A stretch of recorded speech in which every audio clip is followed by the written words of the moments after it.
Listen to what I'm saying. Your birth, Uncle G, your birth, Akhi, your birth, brother, Akhawat, sisters, your birth was like being born and then being kidnapped and then sold into slavery. Wallahi, that's the state of the human being. That is the state of the human being. Where even the kuffar, the non-Muslim philosophers said that this was a concept called thrownness. You're just thrown into reality with no choice. Because you never chose that you're going to be a black man. Did you choose you're going to be black? No. Did you choose that you're going to be Kashmiri, Mirpuri, or whatever you are? Punjabi? Oh, Punjabi, yeah? Or whatever. You didn't choose this. Did you choose that you're going to be white? Did you choose that you're going to be gorgeous? MashaAllah, tabarakallah. Yeah? I never chose that I was going to be Greek that looks like a Pakistani. Yeah? But wallahi, think about this. Did you have a choice?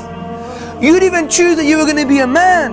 Akhawat, sisters, you didn't even choose that you were going to be female. You had absolutely no choice. And by the way, you had no choice concerning your parents. No choice at all. Even your DNA, the biologists talk about that we have DNA.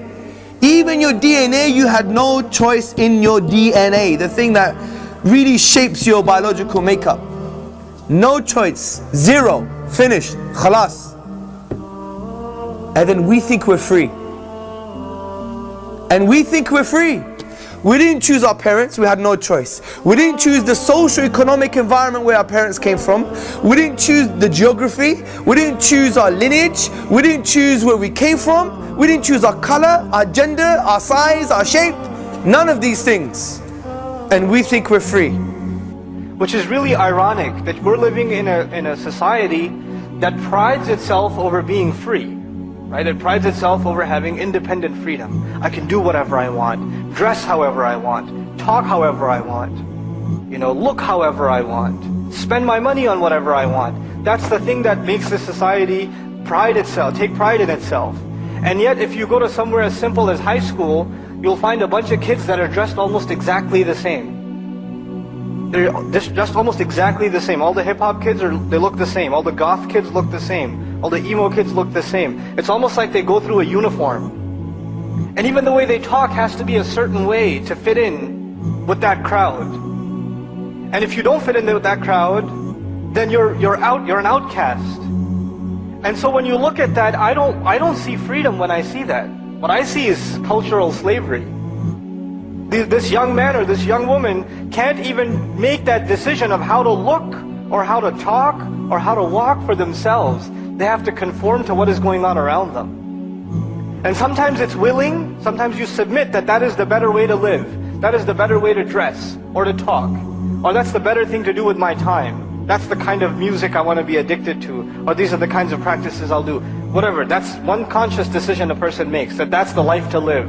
And sometimes it's even pressured. I've met Muslim teenage kids that have come to me in private, and when you look at them, you're like, man, is this guy in a gang or something? And they'll come to you in private and they'll be crying because they say, I don't want to dress like this.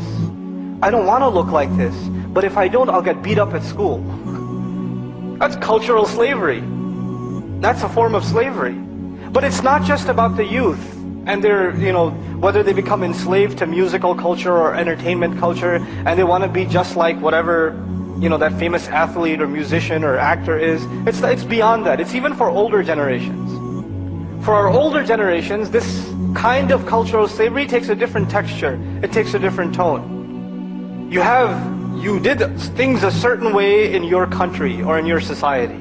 You saw that your entire life. You want to make sure your family and your children will do things exactly the same way. Whether that's good for them or not doesn't matter. This is how we do things. And the reason we have these issues is because we adopt another social norm. So we're enslaved by the social masses, by the influentials in our culture. So look at this, what we've discussed. You didn't choose your parents, you didn't choose your biology, you didn't choose your society that you're enslaved to as well.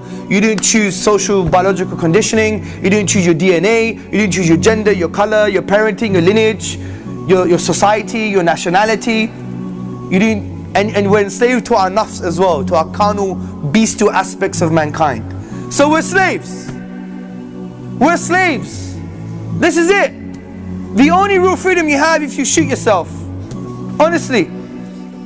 Honestly, that's the only act of real freedom. Even the Western philosophers would write essays on suicide. Arthur Schopenhauer wrote an essay on suicide. David Hume, he wrote an essay on suicide. I think some of them really understood the only act of freedom is to kill yourself. That's the state of mankind without purpose. Forget the drink and the alcohol and the fun and games they have. You go underneath that, you scratch the surface, they're just slaves. We're all slaves. But how do we find true liberty? How does the soul, the ruh, how does it find liberty? And interestingly, the word ruh is linked to the word raha, which means serenity, liberty. And the only way to escape from this slavery is to become a slave of Allah subhanahu wa ta'ala. That's the real bloke, that's the real man. Not the man who's enslaved to his desires, the man who's enslaved to society, the man who's enslaved to things that he didn't even choose. So this is the ultimate act of liberation.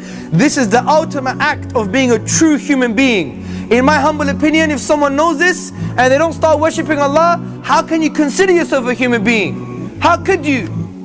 Do you see the unique spin on this? Because we think when we move away from religion, we're actually free. We think when we move away from religion, we're free. When we move away from Allah subhanahu wa ta'ala, we're actually free, but it's actually the opposite. When you enslave yourself to Allah, you remove the shackles of all of these types of slavery.